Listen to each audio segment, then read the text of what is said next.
Ya teman semua, baik lagi di Kapia News masih membahas kasus Subang. Para peradilan sudah usai dan harusnya memang untuk Bu Mimin, Arigi dan Abi ditetapkan sebagai tahanan ya seperti selayaknya Pak Yosep, dan ini harusnya masuk langsung ke P21 ya teman-teman karena sudah lengkap. Dan itu harus patut kita syukuri, dan kita harus berfokus ke hal yang lain nih. Hal apa tuh Bang? Yaitu mengenai OOJ ya teman-teman, harus difokuskan oleh Polda Jabar nih untuk OOJ tersebut gitu. Oke lah nih, selain OOJ memang dari Polda Jabar sedang fokus di yayasan ya teman-teman. Namun memang selain untuk yayasan tersebut, akan lebih baik juga kalau misalkan OOJ ini lebih difokuskan, karena saya seperti teman-teman ketahui kalau OOJ ini sudah ketahuan atau buka suara, semuanya akan selesai gitu. Siapakah yang benar-benar menyuruh dia kan kayak gitu, apakah yang dia sudah lakuin gitu kan, apakah memang hanya membersihkan TKP pada saat hari itu ataukah banyak yang bersihin apa tuh Bang, seperti ya membereskan yang namanya CCTV di tempat sekitar kan kayak gitu kan. Situ banyak ya di sekitar itu, mungkin kalau misalkan aparatnya pintar, otomatis kan tidak hanya yang namanya membersihkan TKP atau menghilangkan barang bukti di TKP, tentunya di sepanjang jalan tersebut untuk CCTV-nya tentu diamankan ya teman-teman. Jika memang di situ ada melintas tersangka, jika memang di situ ada bukti yang bisa memberatkan tersangka gitu kan pada waktu-waktu krusial, otomatis itu yang dipikirkan oleh oknum-oknum tersebut atau OOJ tersebut ya teman-teman, untuk menghilangkan barang bukti berupa CCTV gitu ya. Kalau memang ini OOJ atau orang tersebut adalah dari anggota kepolisian, tentunya dia memiliki yang memiliki wewenang untuk hal tersebut ya teman-teman, baik itu legal ataupun enggak.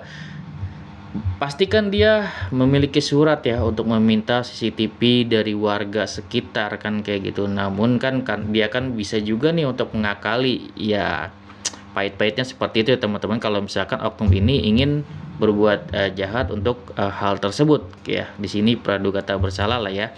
Kita asumsikan memang untuk OOJ ini melakukan yang namanya, ya ini kan OOJ ya, kita ngomongin OOJ yaitu orang yang melakukan tindak kriminal yang namanya menghalangi pihak kepolisian untuk menangani kasus ini kan kayak gitu. Dan ini memang harus tindak tegas dan harus diberikan hukuman yang pantas ya teman-teman. Jadi seperti itu, bukan hanya yang namanya kesalahan prosedur aja gitu kan atau kode etik, ini jelas-jelas pidana teman-teman kayak gitu. Jadi gimana tuh Bang untuk hasilnya ya, tentunya kita harus dorong terus nih Polda Jabar sama-sama, dari semua para netizen, para YouTuber gitu kan ya, semua harus terus membahas hal ini gitu kan, karena kan dari Polda Jabar juga sangat melihat ya untuk konten-konten dari para YouTuber yang membahas kasus Subang ini, dan juga dari komentar dari teman-teman semua gitu ya.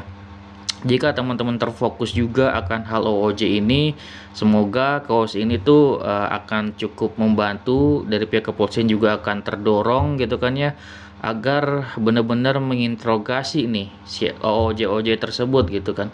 Kemungkinan yang eksekusi di lapangan kan mungkin hanya mungkin menurut gue pribadi ya ibarat kata hanya pesuruh-pesuruhnya, dan dibalik itu siapa kan kayak gitu. Bisa aja memang ada nih misalkan pihak kepolisian yang lebih tinggi yang memiliki jabatan yang menyuruh mereka gitu kan ya. Dan di situ memang dimana oknum tersebut atau yang memiliki jabatan tersebut mengenal gitu kan, mengenal para tersangka sehingga melindungi, entah itu karena hanya mengenal ataukah memang di situ ada yang namanya suatu kepentingan pribadi gitu, entah itu dari sisi keuangan, entah itu dari sisi apa yang bisa menguntungkan dari OOJ tersebut kan kayak gitu.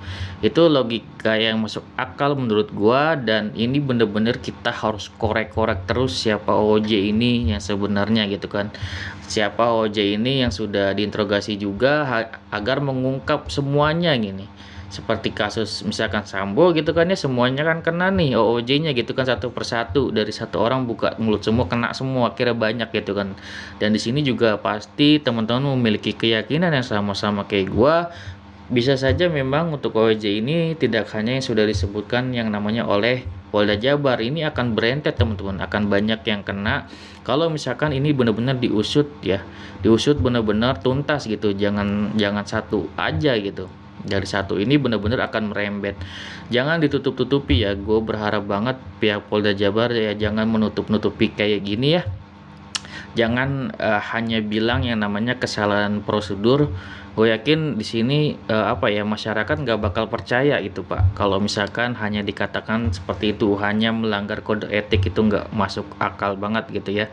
Jadi ya gue rasa para netizen udah sangat pintar banget ya, udah sangat kritis, nggak mungkin gampang dibodohi misalkan dengan kata-kata untuk bahwasanya OOJ tersebut yang jelas-jelas masuk ke TKP di mana itu adalah anggota kepolisian untuk membersihkan barang bukti atau terindikasi sangat jelas menghilangkan barang bukti, hanya dianggap oleh Polda Jabar sebagai pelanggaran kode etik atau kesalahan prosedur. Itu sangat bikin netizen nanti cengar-cengir tawa lucu gitu. Pertama kali gue denger juga ya lucu banget gitu kan, seolah-olah pihak kepolisian benar-benar tidak mau citranya buruk gitu kan ya. Padahal ya ini mungkin nggak gue doang yang berpikir kayak gini, bahwasanya justru kalau pihak kepolisian benar-benar mau usut ini gitu kan ya sedalam-dalamnya,